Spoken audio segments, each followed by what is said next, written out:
All right, guys, we are live. I'm sorry we're running a little late. I do not know where the cohort is. I sent him a message. I still haven't heard back, but we will continue on no matter what. We have a fantastic panel with us, and we will start with the one, the only, Zorro. What's up, guys? How you guys doing? Good to have you, man. Good to see you. Here. Then we have the one of the main components that always shows up whenever he can. He's an awesome dude. Phil M. Rivers. What's up, man? Hey, how y'all doing? Glad to be here. Just glad I can make it tonight. Show my support and get out and chat with everybody. Yes, Glad to have sir. you, man. You have an awesome shirt on, looks like. Yeah, it's the Wanted Alive and Well, Mr. Holster. Nice. Very nice. All right, moving on. We have Insight Freedom. What's up? What's up? What's up? Good to Just see you, got back brother, in. Got guns to clean. man. Nothing wrong with that. There's worse problems out there. Yes, sir. Much relaxed after that drive, after a good range visit, after a long, much needed weekend in Knoxville. It was good to see all of y'all. And it's nice to meet you, Zorro. To you as well. Thank you.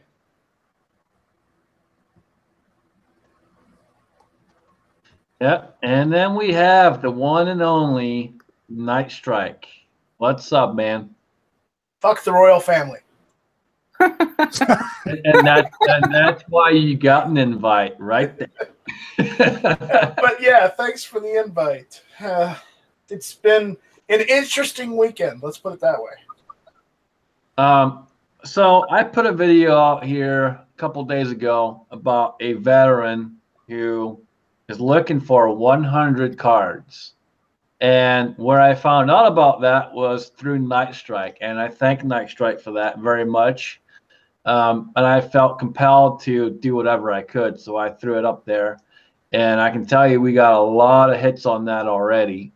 But it's also down in the description of this chat too.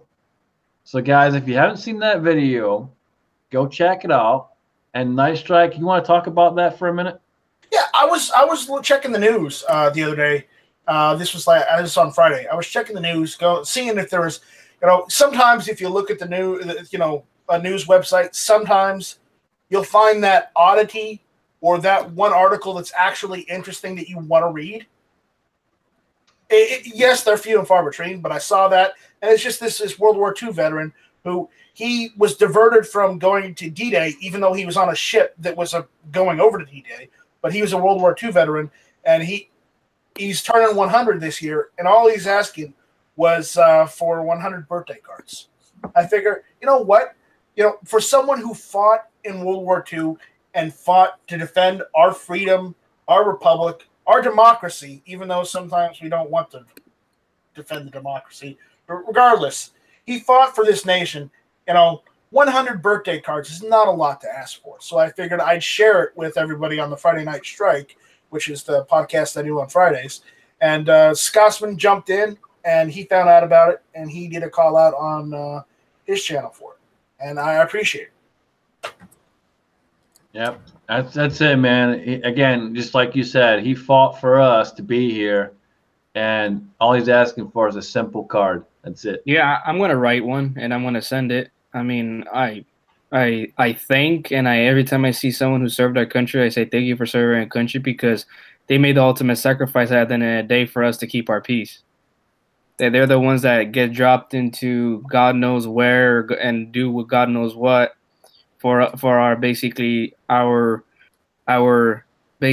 commodities that we use every day. We wake up in the morning because they are fighting in a different country to protect us. And some people don't see that, but I'm going to write a card because I respect them, and I want to say my thanks to him. That's the least thing we can do, I mean, in my opinion. Absolutely, man. Absolutely. It's crazy that he even has to ask. Yeah, he shouldn't have to ask. People should just send him birthday cards. Unfortunately, you know what? That's sometimes you got to ask in order to get. Yeah, I know he's got one coming for me. I sent it out this afternoon here. I'm sending one out tomorrow. So. I felt compelled that we had to do something because that's huge for me. You know, I've hired lots of vets. I've worked with vets over the years, and every time I see one, just like Zorro and everyone else on here, I thank them. I shake their hand, and half the time they're blown away, and half the time they go, "I didn't do anything. I would do it all over." And I'm like, "That's why I'm shaking your hand." Yeah. My grandfather was a Korean War vet. My uncle was a Desert Storm vet. So I have the greatest respect for veterans in this country.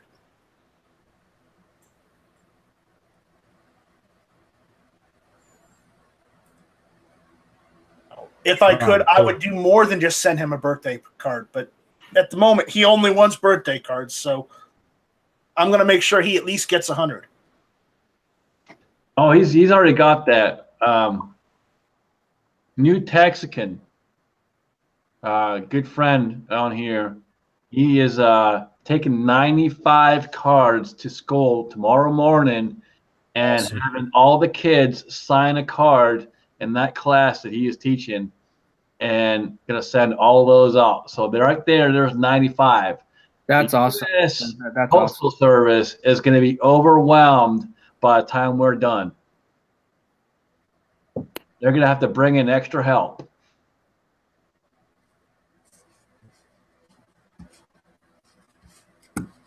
I'm trying to get this one. Here. Yep, they're going to have to give him an extra big P.O. box. That's always good to hear.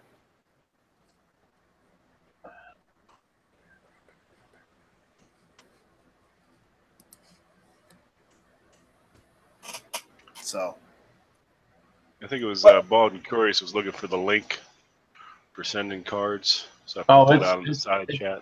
Yeah, I've got it. I'm trying to get the screen up. It's also in the description of this chat. Here, Bald. Okay, cool.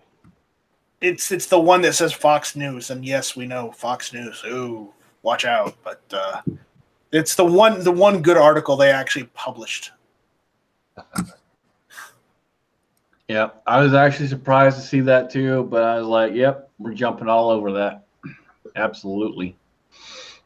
Yeah, it's a sad thing, but we're losing a lot of the World War II veterans now. We are. He's 100 years old. I mean, how many more do we have out there? And it's a sad state, but that's what happens when time passes. They get older and they pass away. Yep, that's it. It's very sad. I actually have one that used to work with me here, who jumped on D-Day with the 82nd, and yeah, it's he has done more jumps than I can count, and that's not saying much, but he's done a lot of jumps, and his back is so messed up. He's had surgery after surgery after surgery because of all the jumps that he did. But I tell you, I respect the hell out of that man, and he would do it all over. Do it all over. Just in case anybody wants to see it, there is your Instagram cropped down with Ike's CO addressed to Nick Rogers in Michigan. So that is the address for the 100-year-old vet, or coming up on 100 right there. Awesome. Thanks, man. Awesome.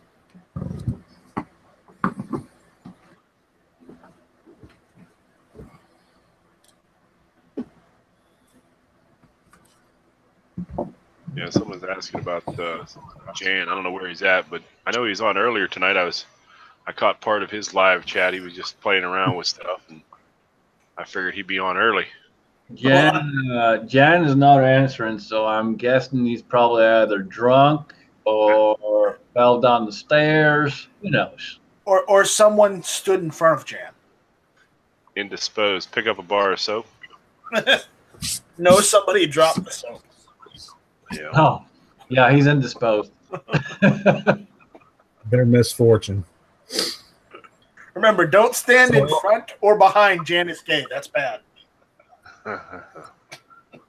So all I could really think about this weekend with all the royal stuff going on was, wouldn't that just be golden if the Scotsman would live broadcast his commentary over that? Scotsman, you want to tell him what you told me on Friday? I forget. I've been working since then. You're more than welcome to say that, though.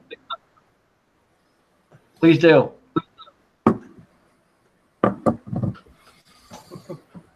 I'm sure it would have been golden, and it probably would have had a lot of bleeps in it.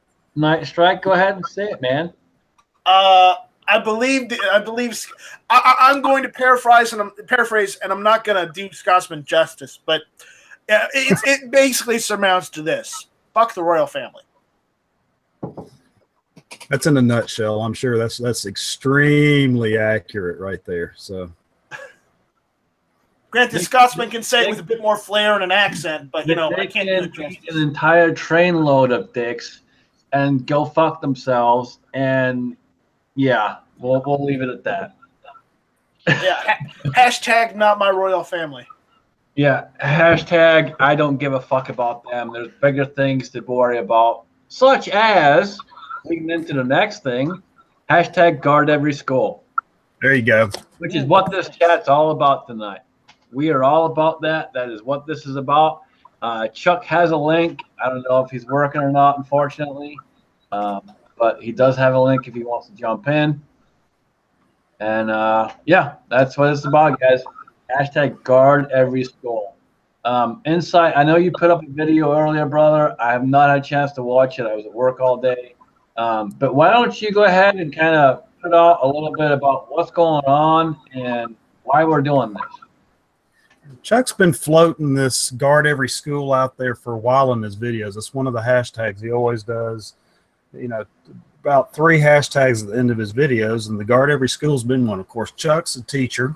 He teaches gym, and he shares a lot of the things that he deals with, like what their changes in security are based on a lot of these events that have been going on. But he's got it's basically a 3-point plan that he's come up with, and I think his desire is to get enough steam behind it to actually have something to kind of push through to Congress. But step 1, he has a respect for the SRRs, but I think he mentions in his video the fact that a lot of times SROs are even shared between schools. But he wants a dedicated point person in there that has either some kind of military background or has police training, and for them to be the trained go-to person at each school, dedicated on grounds at that school all the time. And that person has access to rifle or whatever their weapon of choice is to handle these shooter on ground instances. And step 2 is taking, and this is where I kind of responded to him. He wants to take the teachers and the other people that are in those circumstances that want to be involved in it, deputize them, get them the training. They don't have to be known. They would obviously be known by the point person who they were, but train them so that they know how to respond in these shooter on ground circumstances. And then the last step is just really a logical step. We've already got laws on the books about people who are making threatening, like this last guy did, and that's the Parkland guy did for sure. They're making threats, whether that's on social media or whether that's out loud, that they're threatening death or harm to other people. So just do what's logical and use the laws on the books to actually do something about them, get them out of the position and the potential to do harm to other people. So that's kind of what the guard schools is in a nutshell. And he's put it out there for discussion. He wants people to add to it or to give advice on, do they think it's effective? I really believe one of the tools, one of the cogs in the machine has to be getting rid of gun-free zones. And Phil, you pointed this out in your video response to him, and man, I was thinking that the whole weekend while I was trying to come up with enough time to respond to him. But These soft targets have got to go. I'm tired of being a criminal in other people's eyes just because I use my Second Amendment right, just because I protect myself. And that brings up an excellent point. We are all being seen as criminals because we are exercising our right. And that's the thing that people need to realize is we're not criminals. We are good people. We have not gone out, we have not gone and shot anyone. We're not walking around hoping that it happens.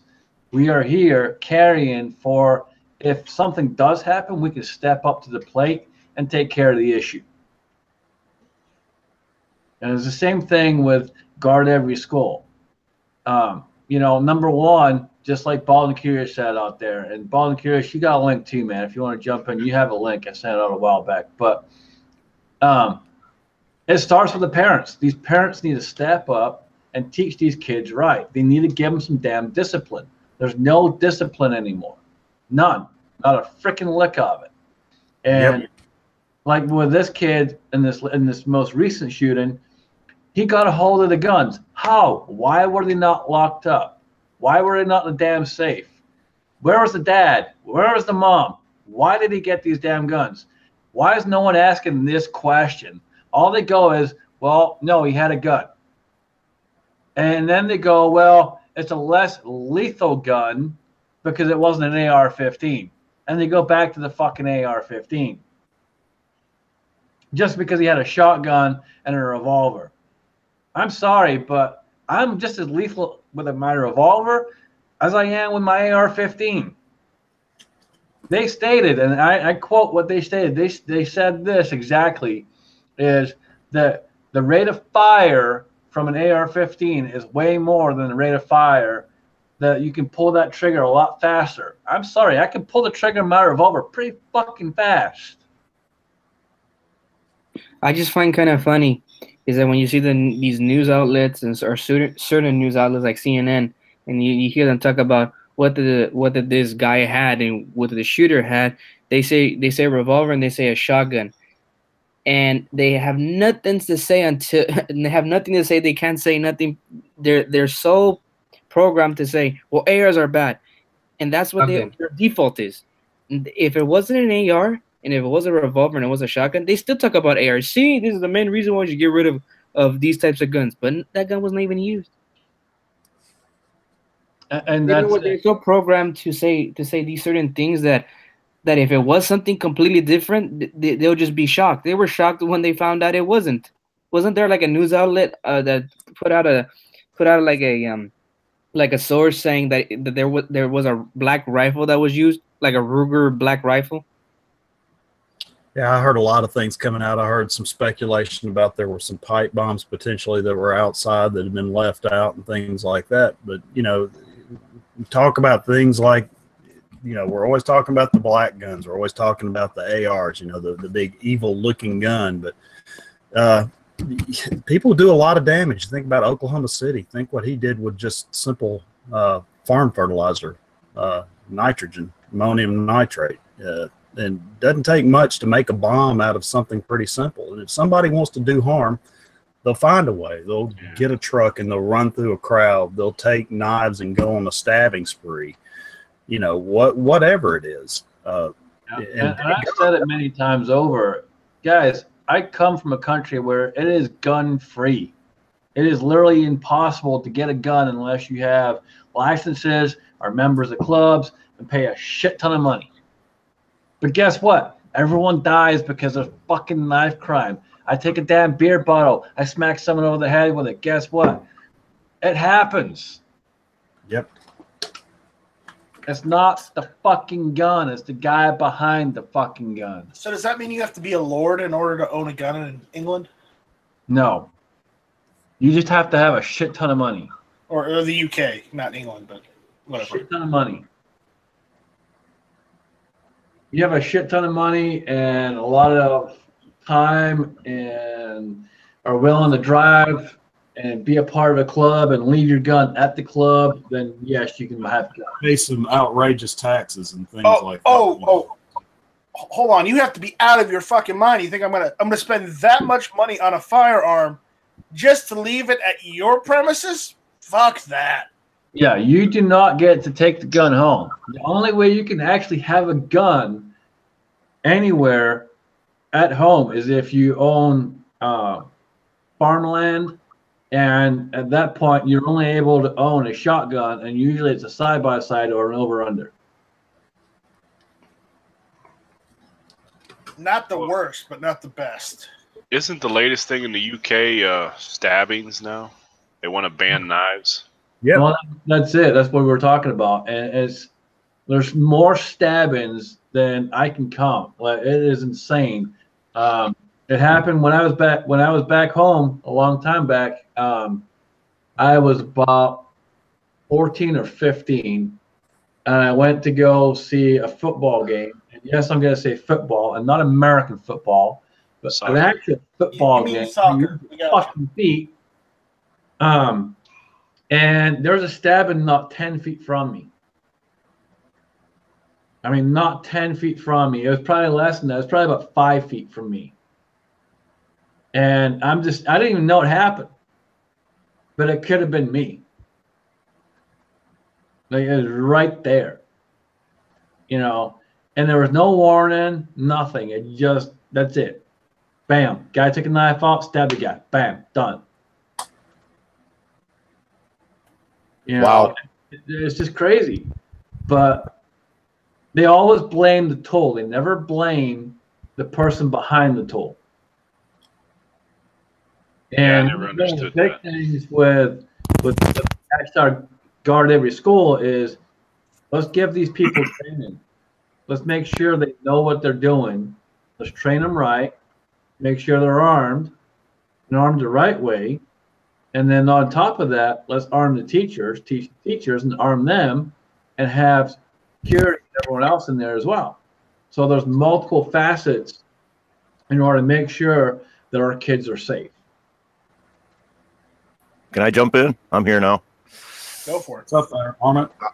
Hey, honestly, I'm listening. I come in a few minutes late, but I was watching C4 Defense's thing from last night and had Kevin Dixie on, and they were talking a lot about this stuff, and a lot of what they said made sense. And it's not just one thing. It's not just, oh, we need some resource officers. It's not we need armed teachers. No, it has to be a coordinated thing. And honestly, nobody needs to know who has a gun, because in a lot of these shootings, the resource officer is the first target. If you don't know who to go for, and the other thing, I guess, that supposedly happened in this last one is the fire alarm was pulled, or I don't know if he did it or the teachers did it or whatever, but you think about the chaos in the hallway. What easier fish in a barrel target? Now you take somebody, have them carrying a handgun, have their kids locked down in the school. When the guy breaches the door, they're there to meet him. And one of the other things that was brought up, which kind of makes sense, and you got to take this from our standpoint, a carry situation, you don't do this. From a teacher situation and a school shooting to where you're going to have a second or two to go, shit's hitting the fan. Someone mentioned Night Strike. I think you were there. Someone mentioned not carrying with a loaded gun, or one in the chamber. Excuse me. So honestly, I'm looking at all this stuff, and Scotsman, you said it earlier.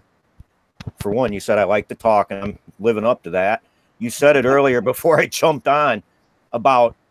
And it's so funny. I just had dinner with my soon-to-be 84-year-old mother, and we were talking about this. And she's old school, and I'm not as old school. But our kids, I'm sorry. When I spank my child, you're going to call social services, and I'm going to go to jail for disciplining you. Where has it gone? The whole everybody gets a trophy, nobody's a loser. We've created a bunch of fucking pussies, dude. I'm sorry. I didn't get a trophy when I was a kid. We lost. Get over it. That's how it was. But again, I was just going to say the only time I ever got a trophy for participating in this was kind of weird to me, because I grew up near the lake, small town. Well, my dad lived down in Columbus, and he entered me in the soapbox derby. Okay, and I was like, cool, okay. I just go and, we built this thing kind of together. And then, okay, I go to this thing and they give us trophies and these little medallions. And I'm like, what the hell is this for? Oh, well, that was just for being here. And I'm like, whatever. I could have cared, I didn't earn that just for showing up. What? I don't understand the whole participation trophy crap. When I first got here and the first time I heard it, I'm like, what?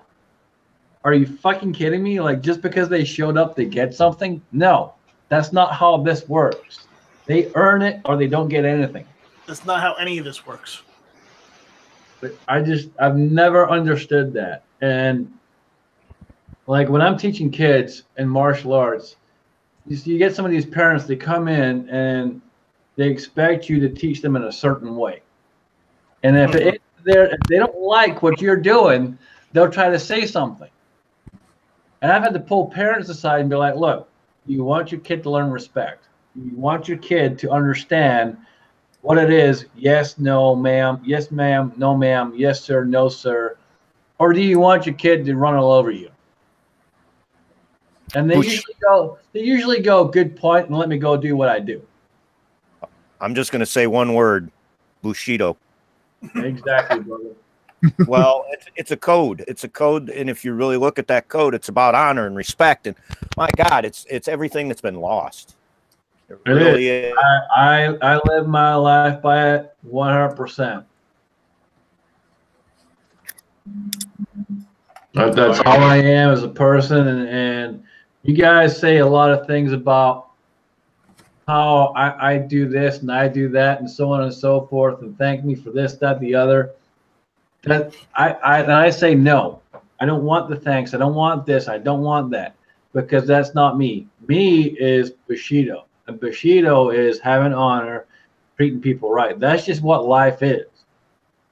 That's I've been doing it all wrong. I've just been living life one day at a time. Yeah, you're an asshole. Well, hey, look, even under the Bushido code, you still have to live it one day at a time. You really, you got to take it as it comes, and it's one day at a time. One minute at a time. But that kind of gives you more insight as to why I say don't thank me. Well, and you've also got to understand that we got a whole generation. This is your college age group that started off with those participation awards and stuff. They always expect something. They should get something for whatever they do, no matter if they try hard, no matter how hard they work. They should just get something. They expect everything to be given to them. Well, I don't know. I'm going to be 52, so participation trophies probably started a little bit before that, because I was, I think, 12, 13. So, yeah, but that was Columbus. That was 85. That probably wasn't the norm. I think it's kind of the norm nowadays. And yeah, I think somebody it's the said norm nowadays. I think it was Bald Curry said about parents. I believe that parents have a lot to do with the kids nowadays, and if you have no interest in your kid's life, they're going to be basically jackasses. And I feel that I've done my job as a parent, and I have two kids that are responsible, and so responsible. My youngest came to me and wanted to borrow some guns to take shooting. His friend was looking at buying a gun. I lent him 3 guns to take with him. Of course, he didn't clean them before he brought them back, but that's beside the point. But hey, there's worse things. At least he brought them back. Yeah, he brought them back, and I had to clean them. So I spent today out in the sunshine cleaning my guns, and they still like the H&K best out of them. That sounds like a hell of a good day to me. Yeah. Which H&K? Which H&K? The BP9. Oh, I love that pistol. My buddy's got one. I love it. Yeah. They even like that over the CZ C. What is it? The 10 P10C. Yeah. So, but yeah, they had a good time, and they liked it, and they like to just get out and shoot, and that's the big thing is teaching them right, raising them right. And that's the thing. I was not raised by my parents, and I say that loosely because I was raised by my mother. I really wasn't raised by my father. I was raised by an ex-SAS, and I worked for him for over 6 years. And that man taught me the value of not only what a pound was, which is currency to people that don't understand what the pound is, but he also taught me the value of life, the value of this, that, the other, and everything else. He taught me multiple things on so many different levels. And the first lesson I got from him was, don't be a smartass. And I learned that lesson pretty freaking quick. Now, I'm still a smartass, but I know when to be a smartass and when not to be a smartass. I was just gonna say that. It's like, what? Wait a minute. But I understand. This is buddies hanging out. When you're hanging out with buddies, you're smartasses to each other. That's just how it is. But no. You have to pick and choose. He learned how to transcend from being a smartass to being a smarter ass. There you go.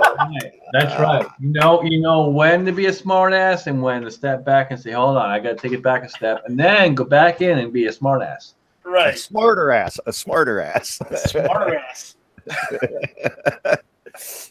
I want to be the smartest ass. Now you sound like freaking Jan is gay. Holy crap. Oh, man. You dropped yourselves in at that time. Mr. Holster, man, I hope you're doing good. Good to see you out in the side chat.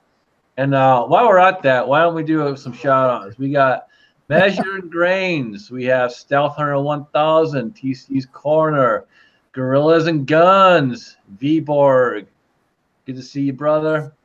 Mrs. Scab Ugly, Vash Matrix, Timothy out there, Timothy Robinson, PC Bullet Empire, Willie Bulletman, Land Run 89.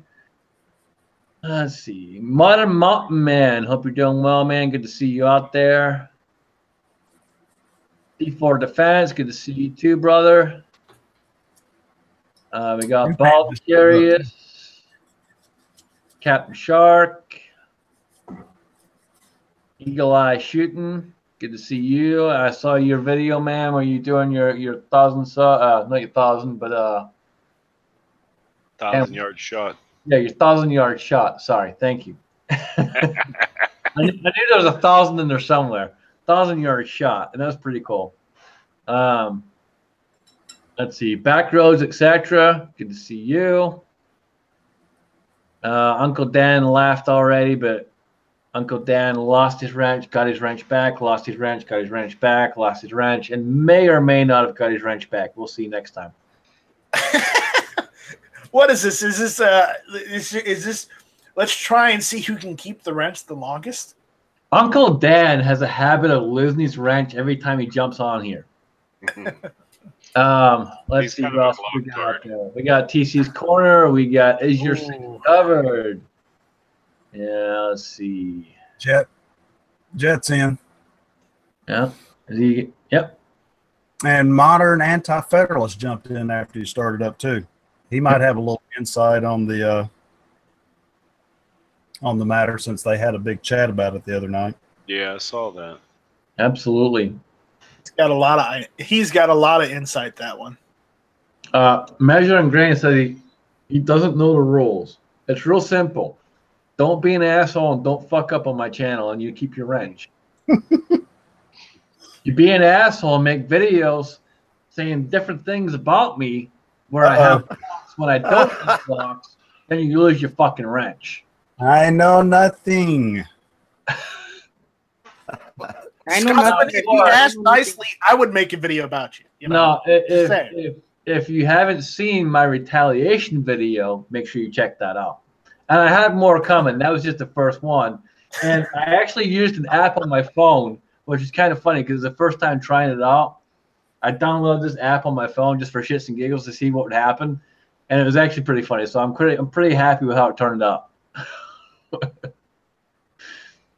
Because I really don't edit shit. It just goes up. Hey, you know something? I've lost a wrench from time to time, but it's never been on here. So I lose tools constantly, so yeah. Anyway, So do I. I have that problem too. you get busy and you put it here, you put it there, and you just keep going. And yeah, it's like if you don't put it back, So You find it 20 years later. yeah. You don't need it. Oh, I remember this. Yeah. Anyway, yeah. See Mr. Holster out there, just chatting with him, and said he's doing good. That's good to hear, man. It's good to hear. I told him my shirt fit really well, so just glad he's doing good. Captain Shark says it best: ranches lead to structure, and fuck structure. As you guys know, there is no structure on this channel. No one gives a shit. It's true. Edited videos are just a start of it. You better watch out. Oh my. Sounds like Insight got some ideas. I've got a few floating. He'll be up till 5 a.m. working on making another video. I'll be sleeping off all the whiskey from last night at some point. If your ideas are floating, you better flush them. They won't go down. Use a co-hanger. Grab the plunger. Grab that plunger. Oh, you got to get that toilet that'll flush like anything, golf balls. You know. You hit that thing, it's like, whoa, it's gone, man. Hold on, why do we keep going back to Jan is gay? What is Jan is It's gay? home away from home, right? Well, JSK is here in spirit. Anything that will flush anything and suck anything up, that's Jan is gay. Okay, I did not know that. I forgot about that. I'm new here. Give me a break, man. By the way, Scotsman, thank you for the shout out. Appreciate it. Absolutely, man. Absolutely. We got Georgia Rebel out there. Good to see you. Rupin RX. Good to see you too, brother. Poop stick. Modern Mountain Man is saying too much fiber in your diet.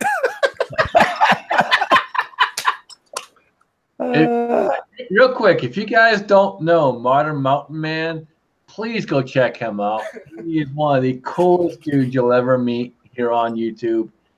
Awesome dude. Awesome channel.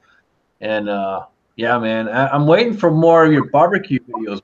What's up with that? I haven't seen one in a while. Well, he's got a lot of what is it, Monday Thoughts or whatever. I forget the name of it, but he's got a lot of good ideas for a younger guy too. He's been doing that on Instagram a lot too.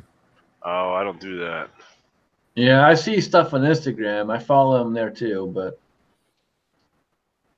I suppose I should make one of those accounts. I use Instagram. I'm not great at it, but I have one for GunTube as well as, Night Strike one, like my YouTube channel. So we Calaveras 32 specials out there as well. Good to see you, man. It's been a while. Technology. His question is: his local gun shop has a Rock Island GI. Is it worth $500? Yes. If it's the base model, yes, that's roughly what they go for. So yes. Yep. Yeah, I was going to say that's not a bad price. My brother owns many guns. Not my channel partner, but my other brother. He owns many guns, and he never had a 1911, and he was looking to buy a 1911, and he bought a Rock Island, and it was one of the middle of the road ones, and man, that thing's nice. So Rock Island doesn't make bad guns. They make really good guns. yeah. Yep. All right. So real quick, we got Gorillas and Guns out there, and if you guys don't know who Gorillas and Guns is, he is a banana-eating son of a bitch. That's who he is. He calls himself a silverback, and if you go watch his latest video, he literally stands there and swallows a banana. And I mean swallows a banana. He doesn't just take wow. Swallows a banana. That But probably has a lot of views, and most of them are Jan. that is very true. That is very true. However, please, please, please do me a favor and go sub him if you are not already subbed to him, and help him grow his channel. He's a pretty cool guy. I've talked to him a little bit on the phone, and he's pretty cool. I'm not gonna give him too much of a shout out just because he seems to like a Taurus over a Smith and Wesson. And dude, I'm sorry, but Smith and Wesson rolls the way, man. Smith and Wesson rolls the way. If you don't like a Smith and Wesson, you're on the wrong fucking chat, in the wrong channel. Gorilla, that was last week's video, but it will never go away. You picked the wrong fight. Wrong fight. You don't pick a fight with a Smith and Wesson guy versus a Taurus. Especially when 99% of the people that you talk to are Smith and Wesson guys. Hey, Scotsman, I'm probably gonna head out real quick. I have to go finish my paper for basically tomorrow's my last day to turn in my final for my exam. So.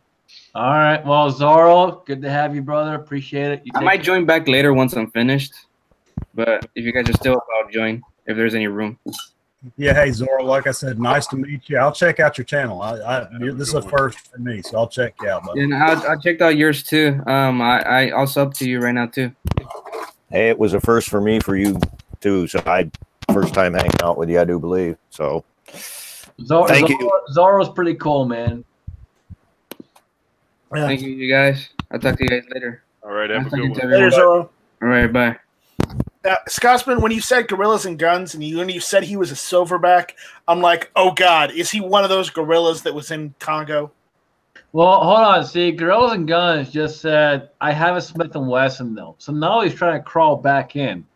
Well, you know what? You did have a wrench. Guess what? You don't know. Oh, wow. Wow. Bendy wrench. The Scotsman giveth and taketh away.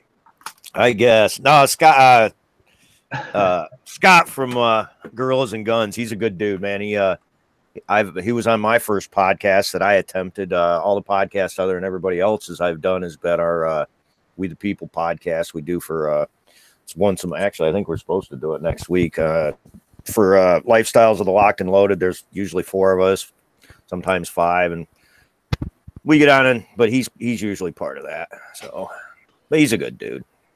It's funny though. I love this rivalry crap we get going. It's just fun. Yeah, he really is a good brother. Like I said, I've talked to him on the phone. He has a Smith & Wesson revolver, and he had some questions, and I was happy to look into it, like I would be for any one of you guys. He told me about that. Yep, I remember. I spent some time and did some research for him and reached back out and took care of him. But, you don't fuck with Smith & Wesson. You don't. That's it, period. Smith & Wesson, when it comes to revolvers, especially old school revolvers, Smith & Wesson rolls the way. Then I'm going to hold my tongue because I don't want to piss you off. Freaking cult, don't you? No, I'm not normally a revolver guy. I've only got one revolver because I'm not a fan of revolvers too much, unless it's like something oddball, okay? The odd stuff. But what I do have is I've got an old U.S. Revolver Co. Ivor Johnson Company 38 Smith & Wesson revolver, top break. There's nothing wrong with that. I'm not gonna knock you for that. I'm actually gonna give you props for that. Good job. I got it off of Arms List for like $30 because apparently the guy said double action stopped working and only single action worked on it. Turned out whatever grease or whatnot he had caked on the damn gun dried up, and I just went and just sprayed it down with CLP. The insides with CLP, put it back together, and hey, guess what? The thing worked again. So we have another comment from the Silverback himself. He says he also has a cult agent. Dude, you're not helping yourself get that wrench back. What if he said not helping yourself? Fine Apes out there, and he says Smith & Wesson and Taurus are equally inferior to the Dan Wesson. I highly disagree. Highly disagree. Dan Wesson makes a good revolver. Back in the day, they really did. However, Smith & Wesson revolvers, especially the original old school ones, were way better than Dan Wesson ones. So I highly disagree with you, my friend. I'm sorry, but I disagree. Back when Smith & Wesson was doing it right and they were doing it by hand and everything was one at a time and not machine made and MIM parts, Smith & Wesson was the way to go. If you can find an original with an excellent trigger on it, you got some money right there. And yes, I saw that comment too that Mr. Holster does not even own a Smith & Wesson. And Mr. Holster, we need to fix that. That surprises me. It really does. You need to fix that. I may just have to drive up there and hand you one. All I can say is this, Scotsman, I'm a fan of all kinds of guns. And I like your way of thinking. The Smith & Wesson is the king of revolvers, but I'm going to tell you this. Ruger GP 100s, my God, tanks. I mean, there's a lot of good revolvers out there. There's a lot of good guns out there. But you're right. Smith & Wesson is, I mean, honestly, look at the Colt Pythons. And, man, them things are high dollar and all. Mainly because they don't make them anymore. But Smith & Wesson is the king of revolvers for how long? Really think about it. So that's all I'm going to say. There's a lot of other good stuff, but I'd say Smith has been the king of revolvers for a long, long time. Yep. I have tried many different revolvers, and when it comes to the trigger, especially the old ones, not the new ones. The new ones are okay, but they're nowhere even close. If you can find you a true old school Smith & Wesson, and you try that trigger out, you will never look back. The triggers are phenomenal, absolutely phenomenal. On the old ones, you're saying? Oh yeah, yeah. Well, you know why? My stainless steel 29, dude. How old is it? That thing is from 1970s. When did you get it? I picked that up about 4 years ago. 4 years ago. You know why that trigger's so smooth?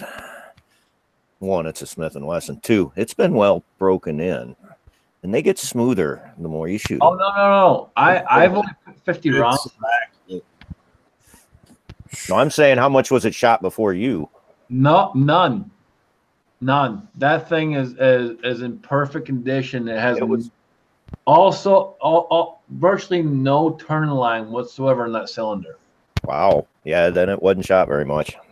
And it sits in my safe, and I literally shot 50 rounds of it the first time when I first got it, because I shoot every gun, no matter if it's a Safe Queen or not. I shoot every gun. Yeah, well, I'm the same way. I can't buy a gun and not shoot it. I'm not gonna buy a gold-plated gun. And I kid you not, that gun has the best trigger out of any gun I own. Any gun, including CZ. Yes, I said it, including my CZs. That one has the best trigger out of any firearm I own. Single action, double action? Both. Okay. I bought it on the intention of carrying it. You know, I did not realize that it was stainless steel until I got it in the store. I ordered it from another store, and they had it listed as being a nickel. And when it showed up, I opened the box, and I got another guy that worked for me at the same time right there, and he looks at it, and we're looking at it, and I'm looking at him, he's looking at me, and I'm like, dude, is this fucking stainless steel? Wow. Like, holy shit. Cool. And sure shit, it's stainless steel, and I got it verified by Smith & Wesson. Wait.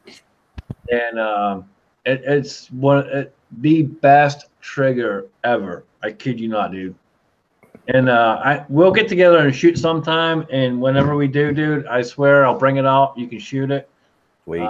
You can put a cylinder's worth through it. And that's only a cylinder's worth, huh? You will agree with me that it is insanely the best trigger you've ever felt in your life. Sweet. Well, all I can say is, I don't want that shit getting scarred up. Yeah, I know what you're saying. All I can say is some of the sweetest triggers now, mind you, single action Smith & Wesson single. Oh yeah, okay. But when it comes to a semi-auto single action in 1911, there's such a short little movement and reset, and you get a good one. just perfect. I mean, and honestly, I've shot 1911 for years, and I keep trying to find that trigger in every other gun, and I have to admit that I'm not going to. I just gotta, you know, accept certain things. So, but oh, that's nice. That's nice. That Insight. That's a box of 124 today from 10 yards, slow. What's the CZ pistol? What is that? Shadow 2. It's an actual CZ? Yeah. Okay. Oh, yeah, that's a CZ, all right. Well, like I said, everybody makes them. I have twin brothers almost. So I know Tangfolio makes a pretty good version of it. And I don't know, man. It's one of them things. I worked in a gun store in the 90s, and that was one of the guns I handled that I just loved. I felt it, and I got to shoot a couple from people, and I never bought one, and I don't know why. And over the years, it's like, man, and now I'm looking at all the different models, and it's like, I don't want one. I just love the design. They're so ergonomic. The way that the slide sets down inside the frame, the recoil center is low to the you know what I mean? Everything about that gun is just. And I remember shooting. I had a friend of mine that built a.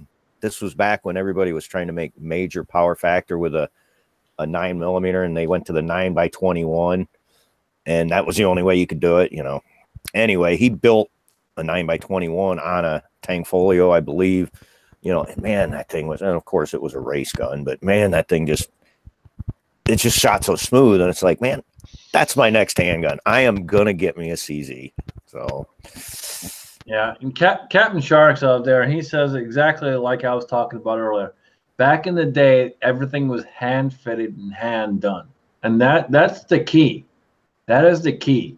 All this new MIM shit where it comes off a freaking machine, it does not go the same way. It does not fit the same way, and it does not function the same way. And that's why we have so many issues with a lot of these guns, where jamming and misfeeds and double feeds and all of that crap is because of the fact that it's run through a machine instead of someone standing there and handcrafting it and taking the time and inspecting every part properly. The quality inspection is not the same as it was back then either. Yeah, I've got that Springfield ultralight with all of the, you know, all of the stuff on it. It's got that ridiculous 1.5 pound trigger on it, and it's a sweet shooting gun, but I have never shot a gun that is as natural of a shooting gun as this Shadow is. The Shadow just blows me away every time I shoot it. I don't think I've ever fired one. What caliber? 9mm? That's a 9, yeah. Well, you'll get to when you come see me, dude. You can shoot my Shadow too. Well, you might be coming and seeing me. And what are you doing next weekend? Because we've got it going for the binary. I'm working, dude. I work every weekend. Do you? Well, next weekend's Memorial Day weekend. Are you working Monday? You working Sunday? Monday I'm off. Really? Okay. Well, the place that we're planning on doing this, I talked to him last night. It's one of the guys I jam with and play music with, and we talked about it, and he said, blow stuff up. Hell yeah. So he was saying, when do you want to do it? And I got to get with him. And if we can, we'll try and do it Monday. Right now it's looking like Sunday. So, but if we can do it, we're going to do it Monday.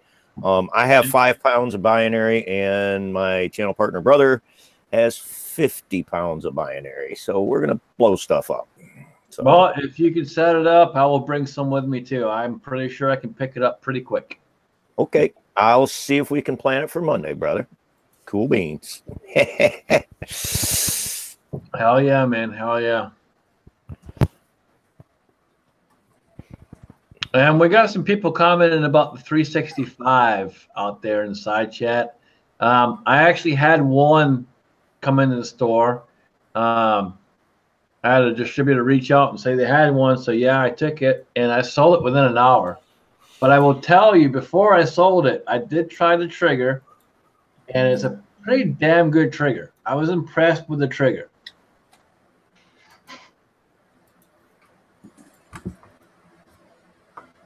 Yeah, I got to shoot one today off of a rental rack in Knoxville, and I was pretty impressed with it too.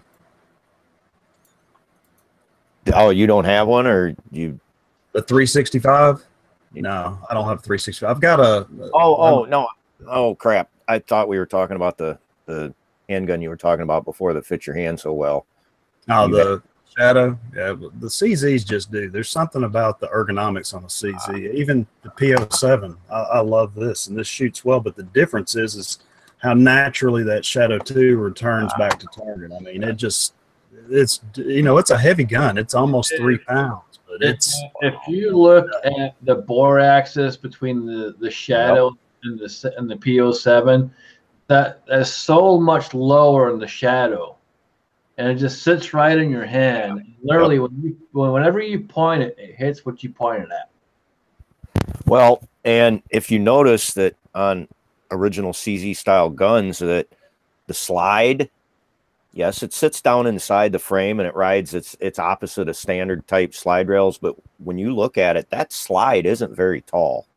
No, that bore, that coming back and all the recoil is done in a very, very. And here's the thing you got to remember on all of these is they're all hand fitted and all hand done. No two are the same. No two are the same. Shadow 2 is a custom shop gun, so yeah.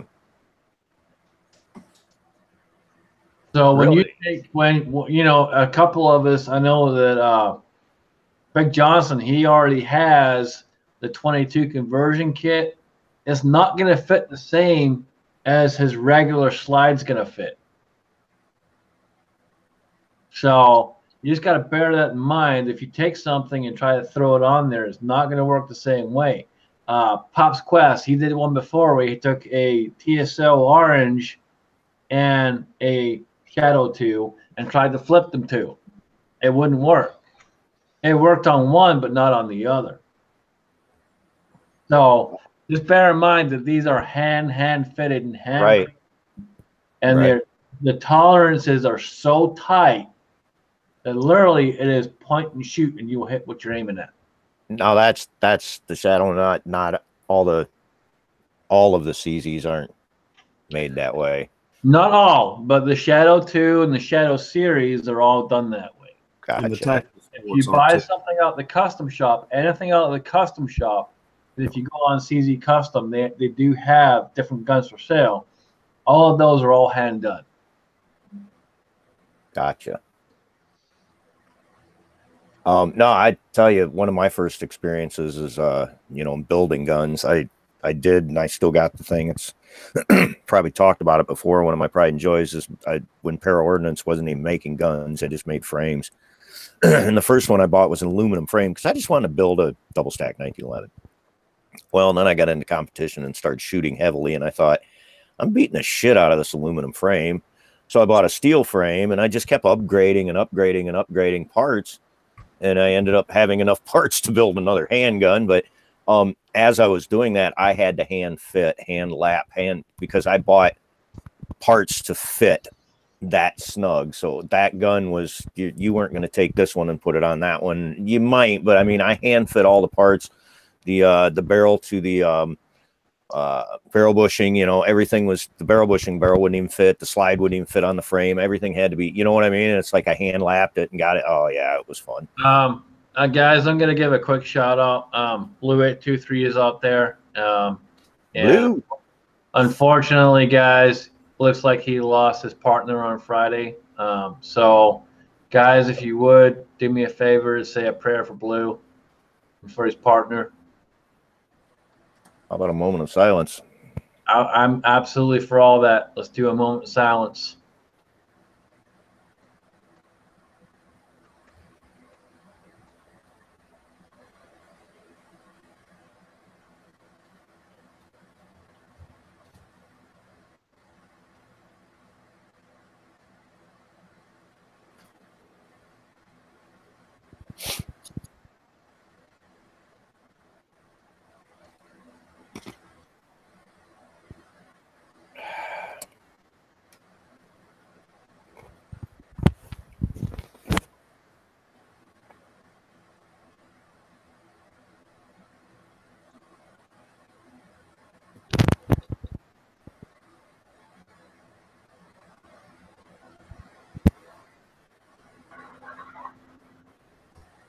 All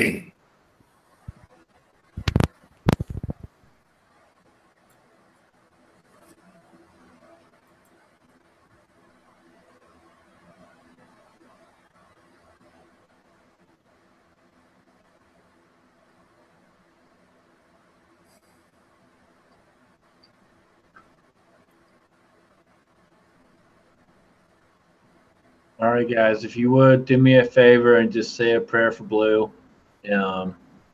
That's a big thing, and he's out there and said he's crying again. Blue, we got you back, brother. Got my number. Text me if you need to. Call me if you need to. We got you back, man, for you. I was saying my prayer during the moment of silence. So, Yep. kind of what it's for. Yep, absolutely. Absolutely. And guys, if you watch the rerun of this, if you would, if you see this, take the time and take that minute of silence and say a prayer for Blue. Go over and leave him a comment. You know, I mean, doesn't matter what video. Go leave him a comment. Yeah, exactly. Jump over, say hi, say, hey, man, we're here for you. Support them. Support them.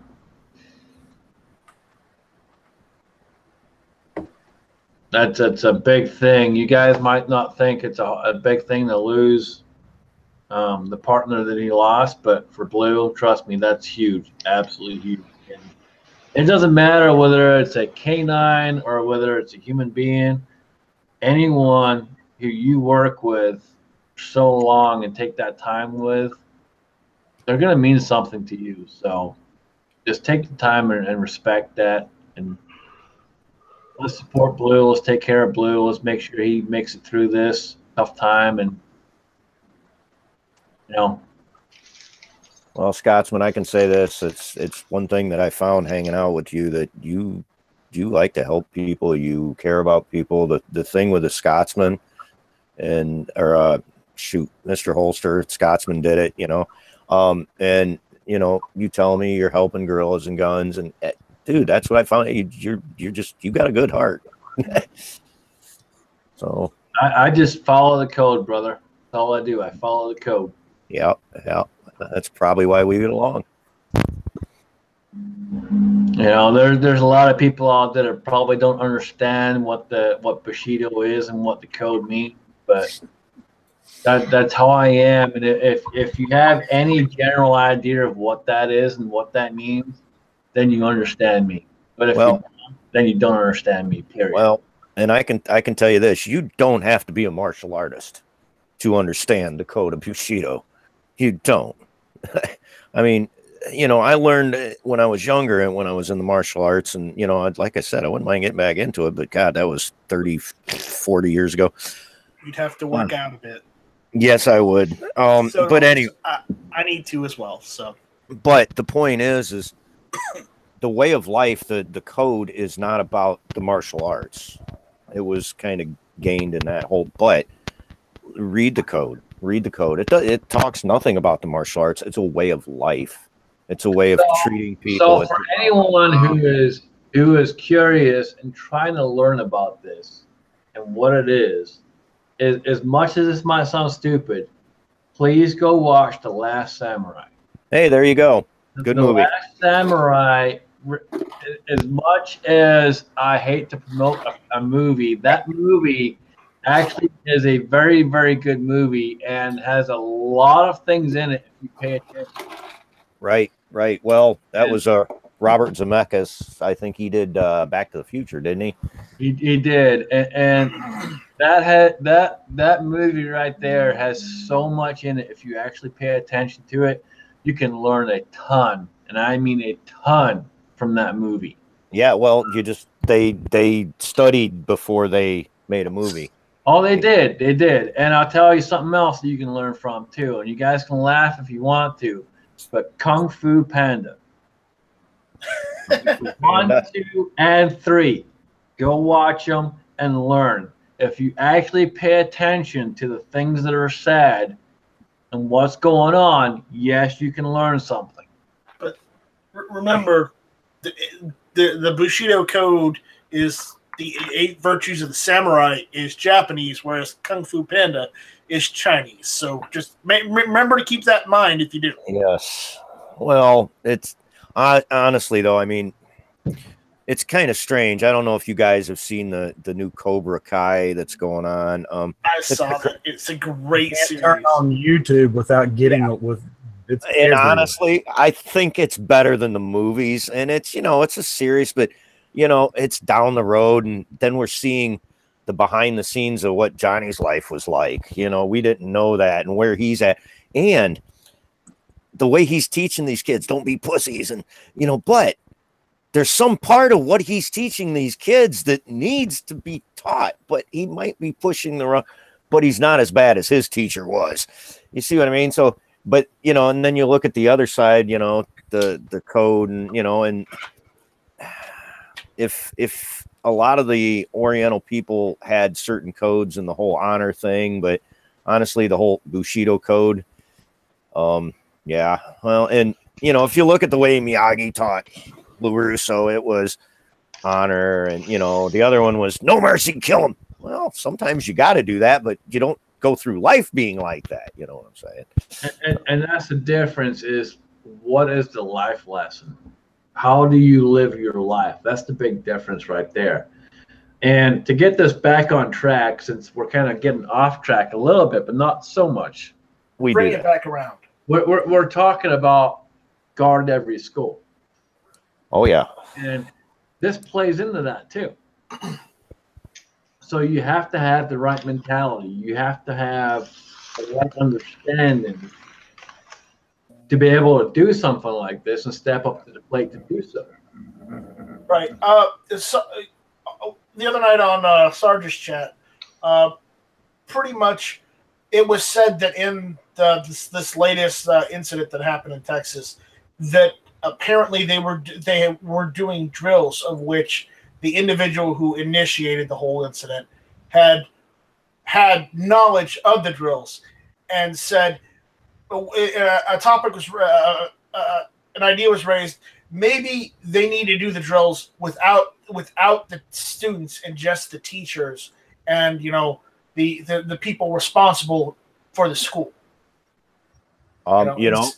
Instead of doing those drills with the students, because the students don't need to know how everything is supposed to go down. They just need to be told what to do and do what they're told.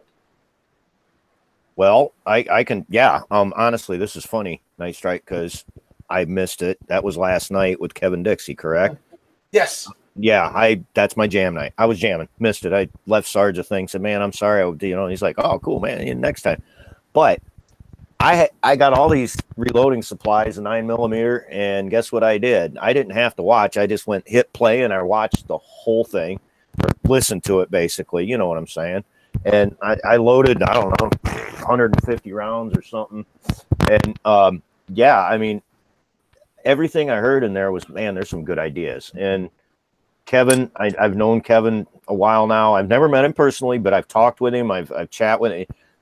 Kevin he's a very knowledgeable dude, and he came from this, and he's seen it. And the message that he is spreading is, I like what he's doing. He's really, really doing some good work. You know what I mean? And then everything that you guys talked about and reacted, and man, the great ideas on how this can be implemented. And what we have to do is make the people see this, that there's not one solution, it's a multitude of solutions, and we can't keep looking at it as, oh, well, a school should be a safe place. It doesn't need to be guarded. Well, history has taught us that gun-free zones don't work. They're fish in a barrel. It's just like, do you think a gun-free zone is very much like a demilitarized zone? And follow me here for a second. With a demilitarized zone, no military is allowed inside the zone.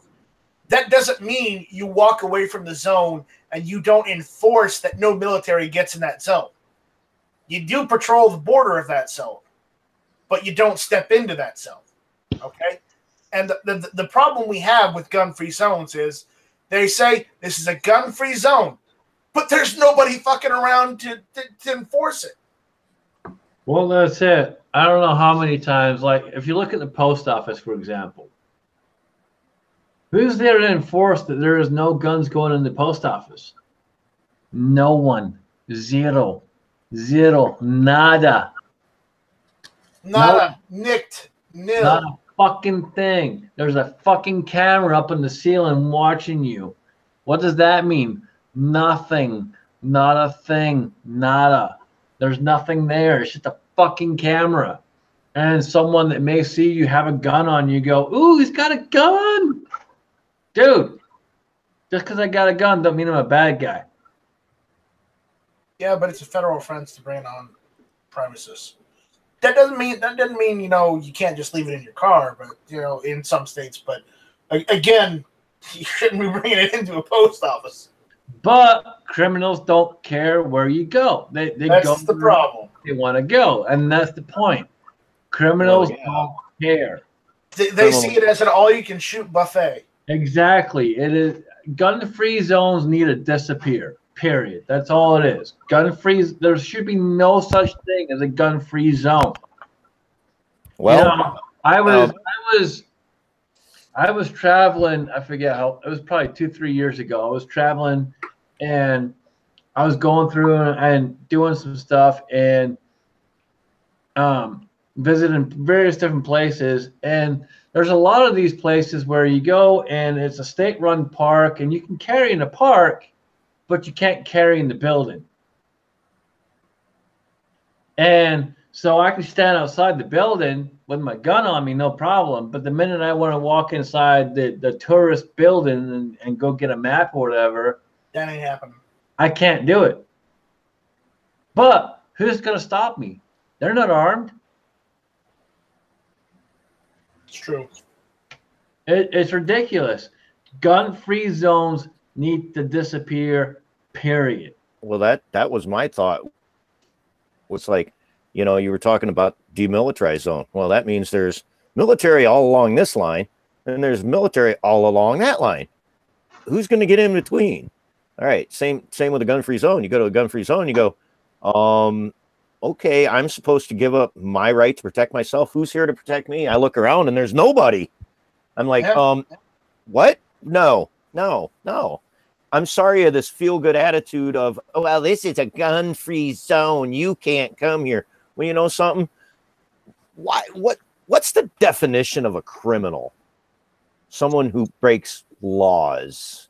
So why is he going to care about a little sign that says, you can't come here with your gun?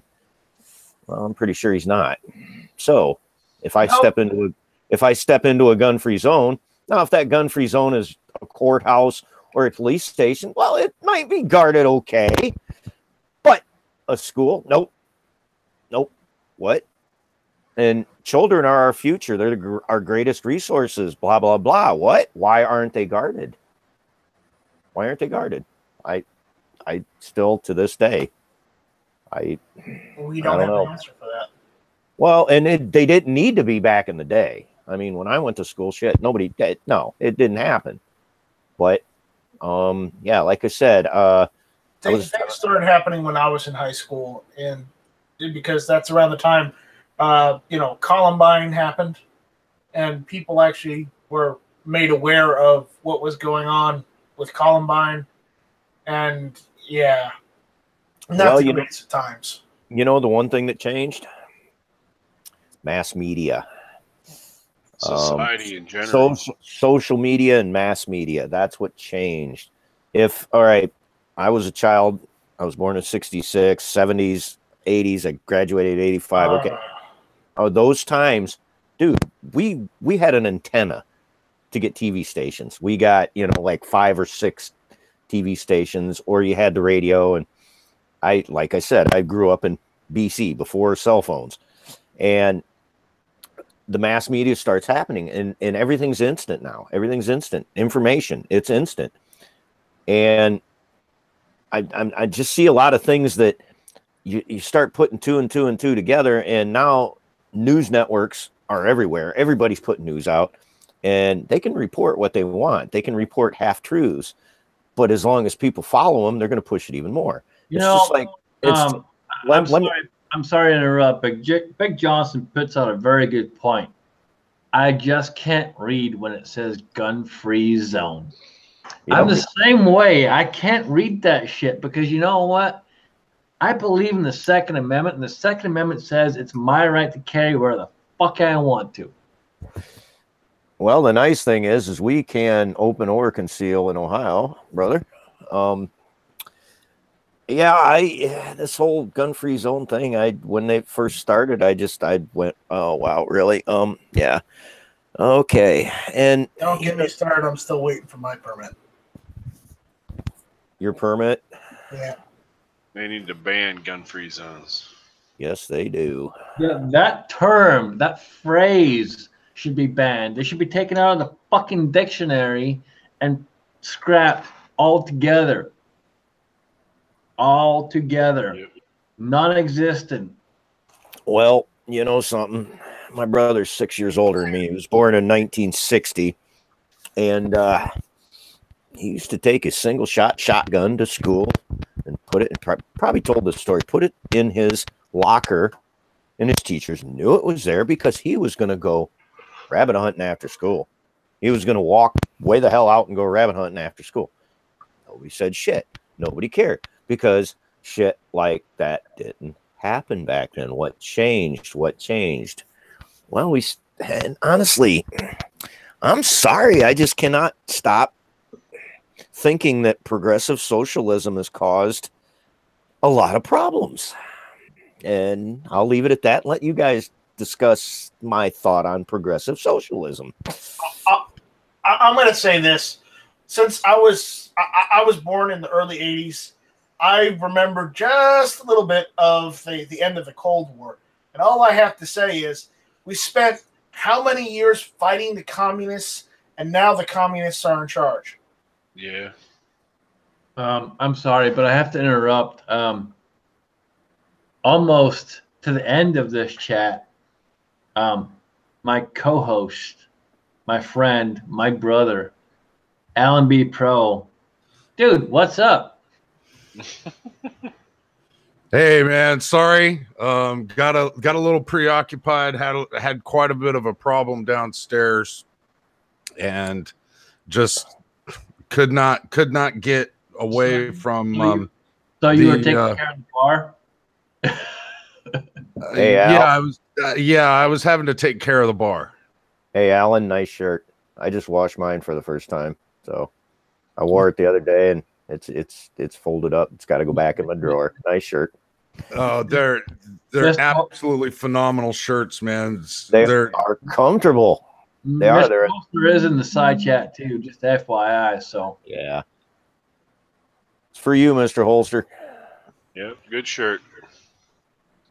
Yeah, he just got his last check too, so that's awesome. I'm glad he got that. So, well, hey, if it doesn't subside and we need to do it again, I'll probably buy another shirt and promote it. Oh, dude, absolutely. I got some other things planned. I haven't quite got there yet. And I'm sure he's still watching. And yes, I'm a weasel, maggot, whatever the fuck you want to call me. Yes, yeah. I'm gonna make sure you are taken care of, sir. Taken care of, because that's what we do. The bearded weasel. Scotsman. Yes, I believe it was the bearded weasel, and he said it with a choked up voice and a little wet eye. So yeah, just you don't. Yep. I love it. I just love that we're helping him, and I will always take care of people that I believe in and support. And love you, Mr. Holster. I consider my friends, my family, which is all you guys.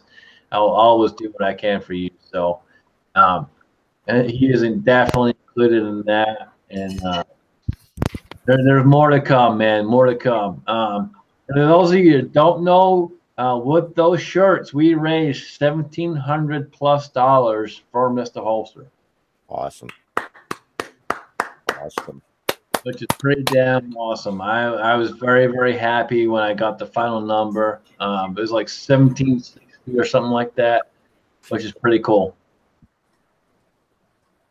That is pretty cool.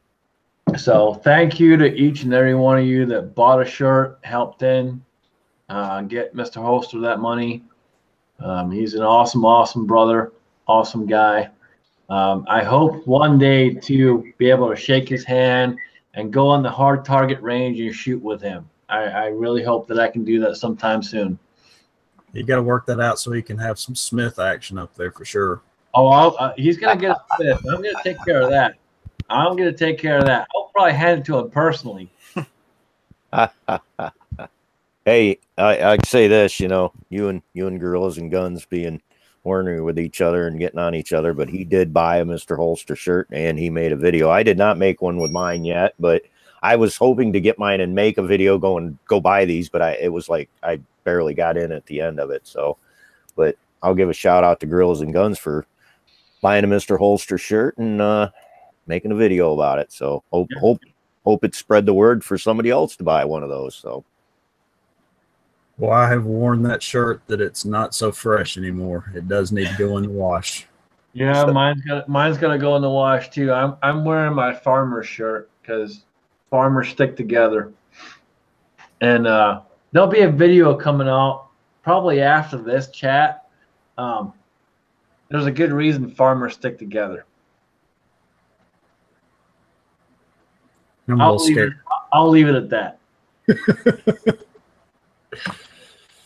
Yeah, mine's due for a wash now. Since Alan's here, I'm gonna go ahead and check out. Since I just know. Oh, Janice Gay shows up and you leave?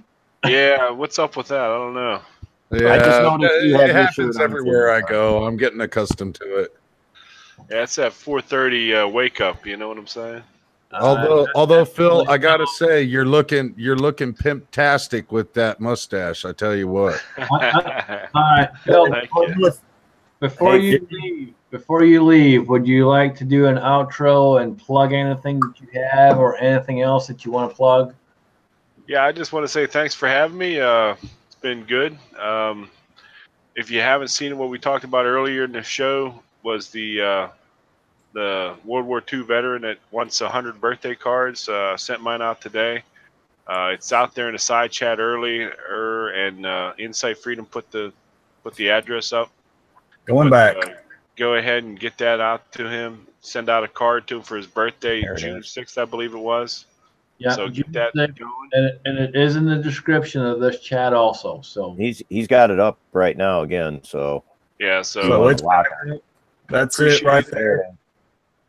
Appreciate being here, and you all have a good night. Hey, Phil, thanks for being here. Thanks, Phil. And sorry I didn't see your Mr. Holster shirt. You know why? Because you were sitting low enough that all of us were in front of it. And I just now seen you sat up enough and said, "Oh, it's a Mr. Holster shirt." Yep. So thank you. Good shirt. Yep. All right, Phil. Take care, brother. All right, have Peace. a good night, guys. Night, You man. too. Gals. What are you drinking there, Alan? Wine and Kugels. Yep, Langenkuhl's Summer Shanty.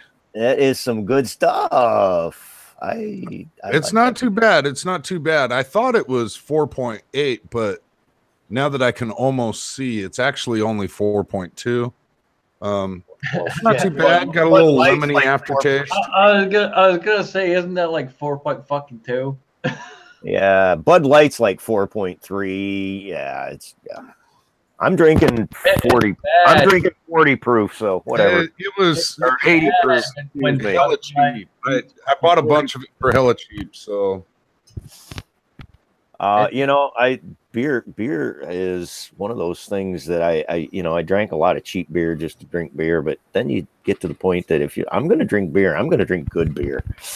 And there's a lot of Bud Light, Busch Light. Yeah, that's what you drink when you want to slam a lot and piss a lot. And then, you want to drink good beer. You start looking at some of the microbrews and the smaller companies. And you have to drink microbrews. If you don't drink microbrews, I don't know what the fuck you're drinking, but man, the fuck up.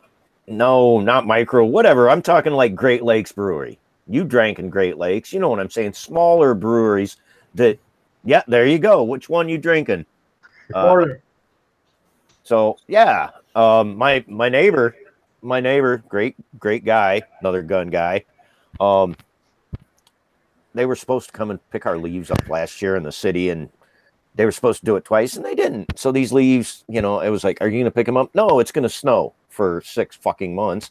And my neighbor come over, he just bought this mini backhoe because he owns this property. And I didn't even ask him. He just comes over and he scrapes it up and I had to go out and shovel it in. And it's like, thanks, buddy. You know, but yeah, I look and on his little mini backhoe, he's got a Great Lakes Dortmunder Gold. And I went, good stuff, bud. So yeah. I'm gonna be right back, and just because Alan was late, I'm gonna leave Night Strike in charge. Oh my God! Wow, unprecedented.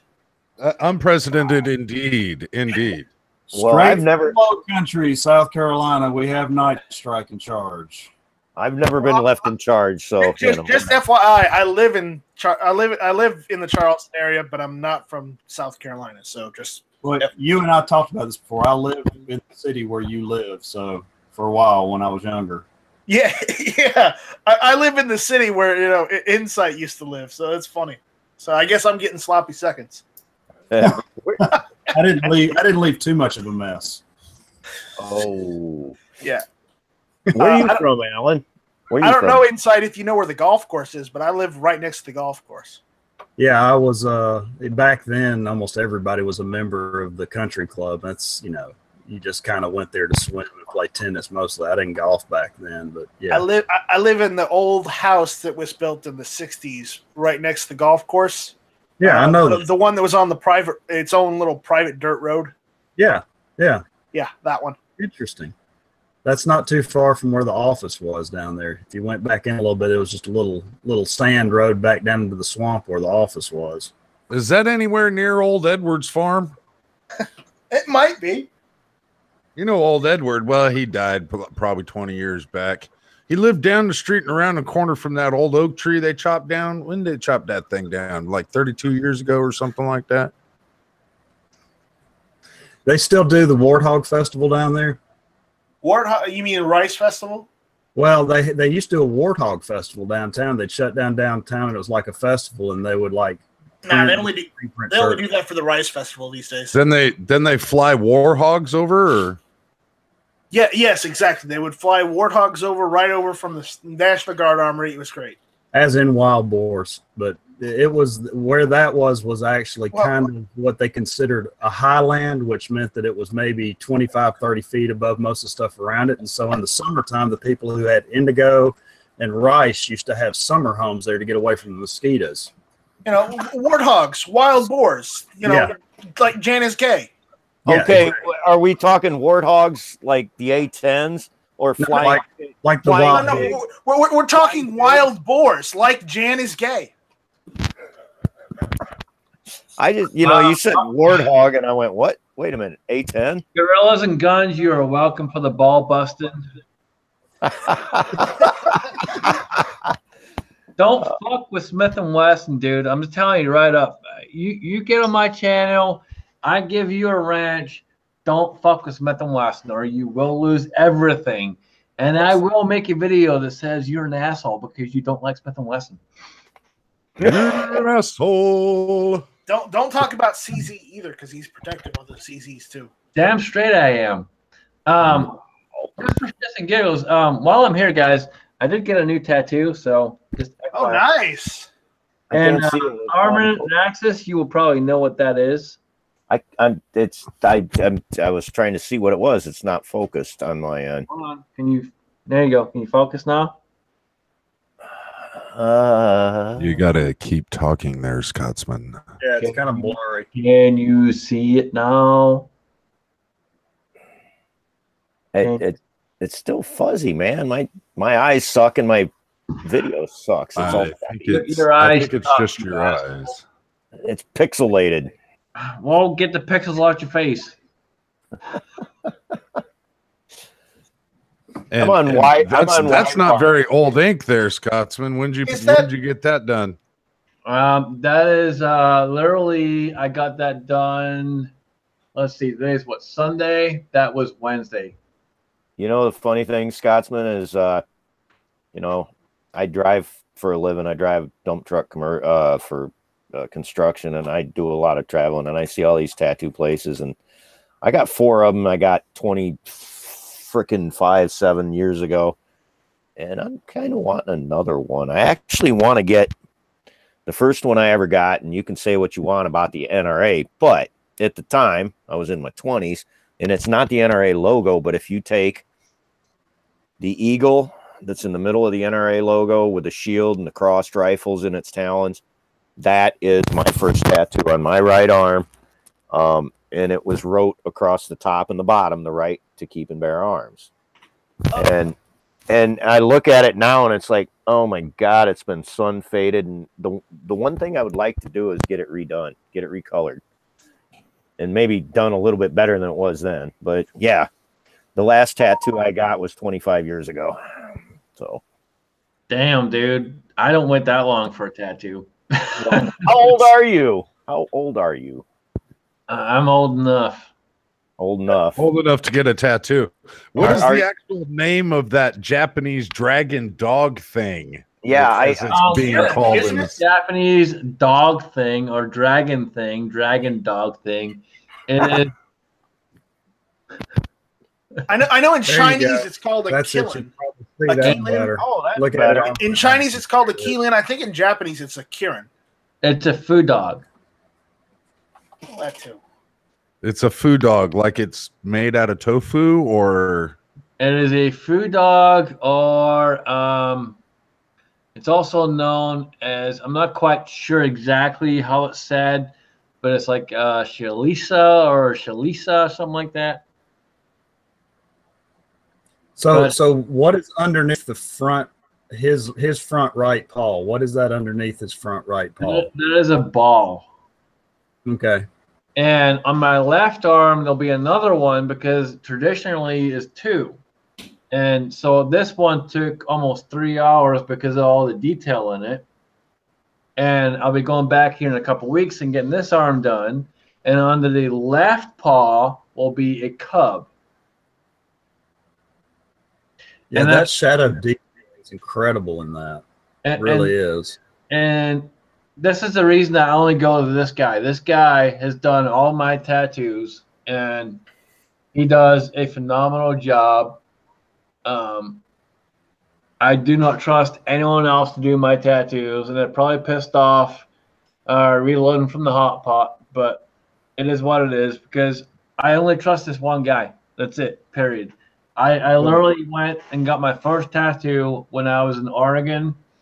The guy fucked it up. It was just a tiger and the symbol right here. And he fucked that up. And when I got to Columbus here in Ohio, I had this guy go ahead and fix that and do all this around it. And he rocked it out. And after he fixed that, I'm like, all right, dude, if you can do that, you can do my next tattoo. And if you do that exactly how I want it, guess what? You're going to have way more to do. And he did that perfectly the way I wanted it. And I've got tattoo here, tattoo here, tattoo here, tattoo on my shoulder, tattoo on my back. And then this is my latest one. And then the next one will be right here. well, and but a lot of people are like that. Once you find the artist that works for you, that you stick with that one artist, and that's that. And that's it. Like he's always been good to me. He's always given me a fair price, and I always give him a extra on top, always, because the guy does a damn good job. He takes care of me. Always takes the time. Wait a minute. You said you give him the extra on top. Not like you would. Alan, come on. You're Not like you would, there, Jen. Not like you would, Jen. Hey, Jen. Whoa. Shut up. I'm talking.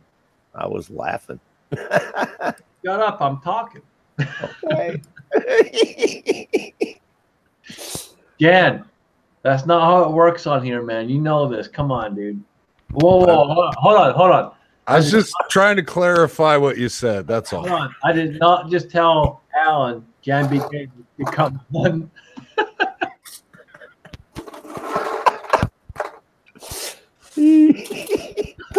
Oh God, no wonder I hang out here. I'm laughing my ass off. Alan, where are you from? What part of the country? Where you at? Well, I currently reside in the center of Iowa.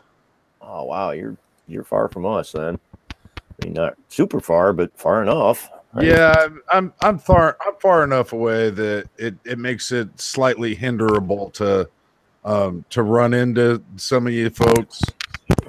So what time is it there? I do have a few YouTubers that travel around our circles that are in my general area. There's a few that I haven't met yet.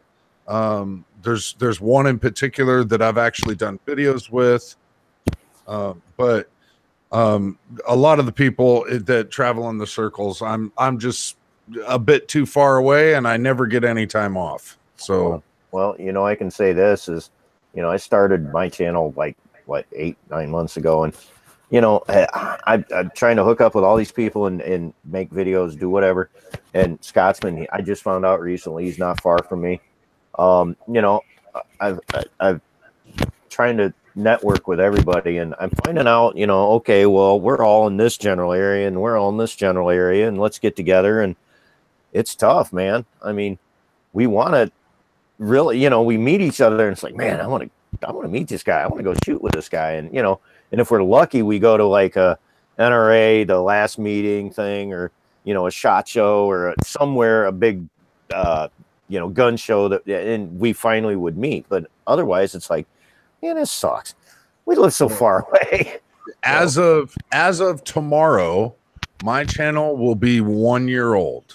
I made my first video for YouTube exactly 1 year ago as of tomorrow. Wow. Happy birthday for that. Congratulations. And I will say this, thank you, Alan, because I think one of the nights that, I don't know if I was in the chat or what, but I think I commented and Scotsman said, oh, we'll get him things, and you went to work, and shit, I got like 10 subs in 15 minutes. Thanks, buddy. I don't know what you did, but do it again. Yeah, we got a great group of people that that are in our groups.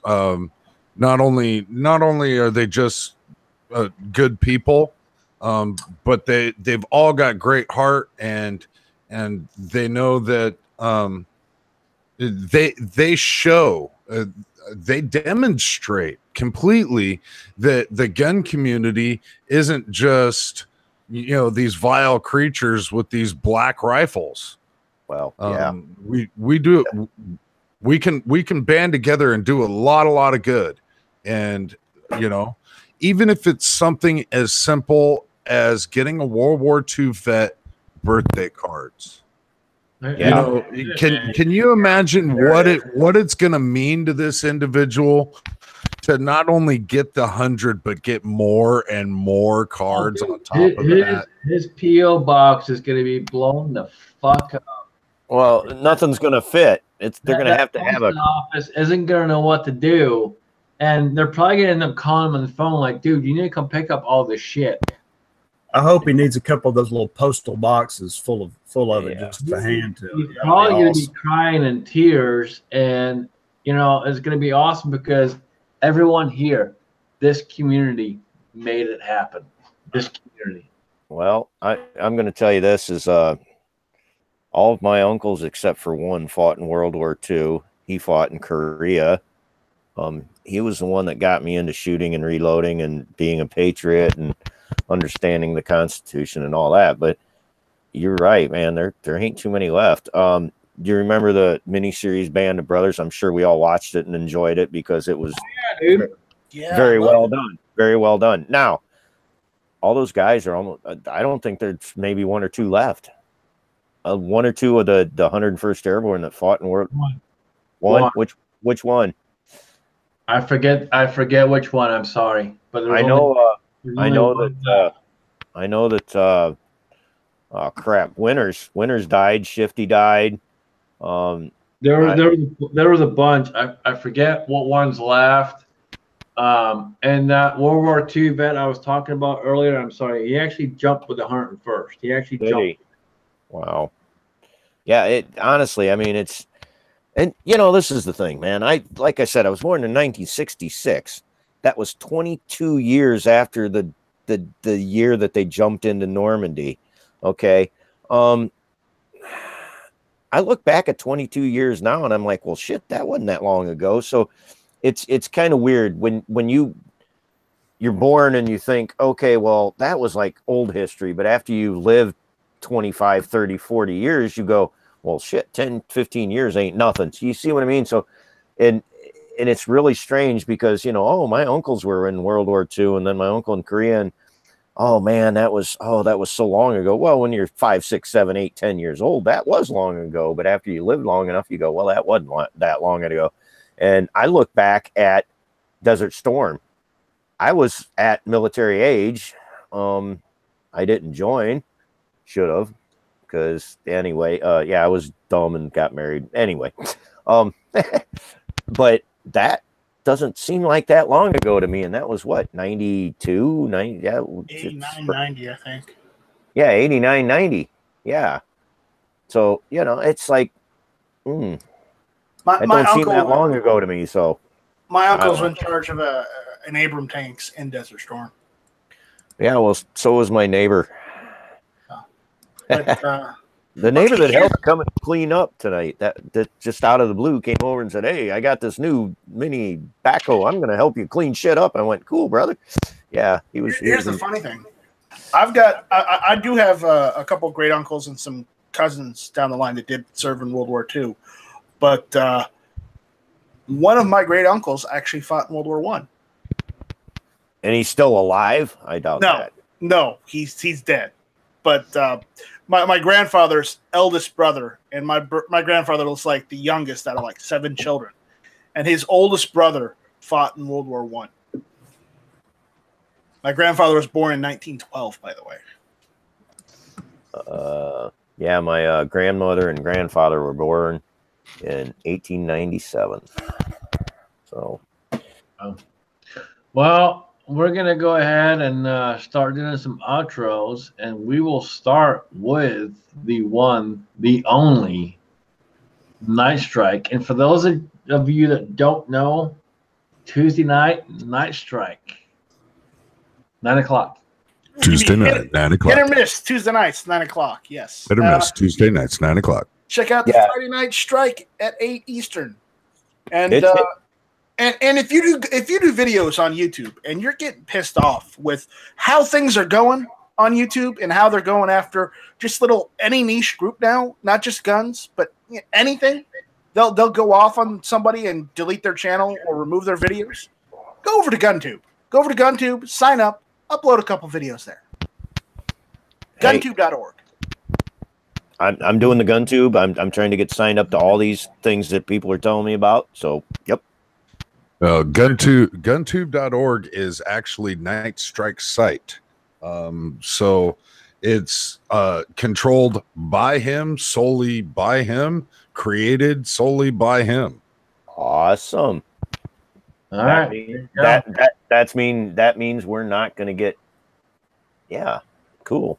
I mean, I can't lie. It's no full 30, but everyone's welcome. Instead of only if you've got like 100,000 subscribers or you get kicked off of YouTube will we let you in. Well, we're unless you're a Glock guy.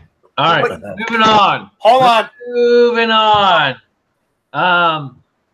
Armament and Access, would you like to do an outro, brother, my friend? Well, I was just going to say this, brother, that what Night Strike's doing is he's creating another platform. He says it's no Patreon, it's no full 30. Hank Strange is doing the same thing. Everybody seems to be doing the same thing. Now, what we do is share all of these links between all of the other links and on Facebook or YouTube. Doesn't matter because we will not be silenced. YouTube's turning stupid and we're going to do what we got to do to keep going. The Night Strike started this little web thing. And getting a web page going and everything running, it's a lot of work, but it's a platform, and we won't be silenced. We're not going to be silenced. YouTube can try and silence us. The problem is a lot of people depended on YouTube for revenue, which I never did because It's real simple. I'm gonna say it one last time. It's real simple. And WTF SoCal, you're not out there, but I will pay you your dues. YouTube can eat a bowl of dicks. eat a bowl of dicks. There goes a quarter. My point is this: is you know something? Let's go to Night Strike's thing. The gun. What is it? Gun channels, gun tubes. Guntube.org. GunTube. Honestly, I saved them all. I'm trying to get hooked. I've joined a bunch, and I don't think I was a content creator yet. I just joined it. You know, okay, I'm signed up, kind of thing. Bunch of other gun channels, this, that, and I just honestly, that's what we have to do. We have to say, YouTube, you're going to screw us. Well, we'll go somewhere else, and hopefully, we're going to go ahead and cut off Martin Access because he likes to talk, and I said that in my latest video. Yes, you did. You crazy fucker. And I love him to fucking death, but dude, shut the fuck up. And moving on. Shutting up. And moving on. Insight Freedom. My brother. I'm going to keep this up here because this was what this was all about. Guard every school. If you haven't checked it out, this is my shout out to our buddy Chuck at Alaskan Ballistics. Go check out his video. He explains very well what he has as a plan. And then don't forget this, the veteran, Ike Fabila, I believe is how you say his last name, care of Nick Rogers, P.O. Box 3112, Montrose, Michigan, 48457. Send him cards. May he get so many cards they have to deliver them in wheelbarrows. Please do this. That's all I got. I hope, and this is what I wish for and I hope for, that they don't have to deliver them in wheelbarrows. They have to take a fucking semi-truck there to deliver the fucking letters and cards. There you go. And well wishes. That's what I want. That's what I want right there. The U.S. Postal Service is going to be inundated, and they're going to have to do overtime to make this shit happen. Let's do it. That's what I want. And with that being said, my good brother, my friend, as gay as he is, as, you know, awkward as it may be, Alan. Well, Scotsman, thanks. I greatly apologize for being late this evening. It was non-preventable. Trust me, I am totally committed to foreign and domestic. Again, cards for Ike, cards for Ike, cards for Ike. And hashtag guard every school. That's what we're really looking at right now, folks. We've seen a couple of VRs hit that, and hopefully I will be turning one out also. And let's just jump on that bandwagon for hashtag guard every school. Thanks everybody for showing up. As always, keep the magazines loaded and one in the chamber. All right, there you go, guys. And guys, again, everyone in the side chat, thank you. Everyone on the panel, thank you for showing up. Everyone that was gone in the panel, thank you for showing up. And I appreciate you all. Guys, please check the links in the description. Send a card. Let's blow up the U.S. Postal Service. Let's make this shit happen. Let's make them work for their money and show the government what we are capable of as 2A loving American citizens, Americans, and me as not an American citizen, as an American lover of this country and someone who supports this country and the 2A amendment. Let's make this shit happen. Let's blow this shit up. And hashtag guard every school. Let's make that happen. Everyone go out, do a video. And Alaskan Ballistics, dude, this is mine for you. Mine is live. Live, brother, live. Yeah, Alaskan's a teacher. He's a teacher. Yep. Honestly, guard the schools. Really? Hashtag guard the schools. Hashtag guard the schools. Just so you know, he is a PE teacher because those that can't teach PE. Either way, he Final note. he teaches Shall kids. not be infringed. Yeah, shall not be infringed. Shall not That's be nice. And who would know better to guard every school than a teacher? Exactly. Well, honestly, it doesn't. You don't have to be a teacher. You could be a guidance counselor.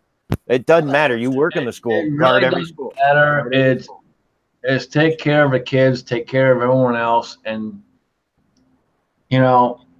ban gun-free zones. Ban the fucking gun-free zones. Yeah. And the liberals. That's it. That's it. I've been And saying it all along. Been saying it all along.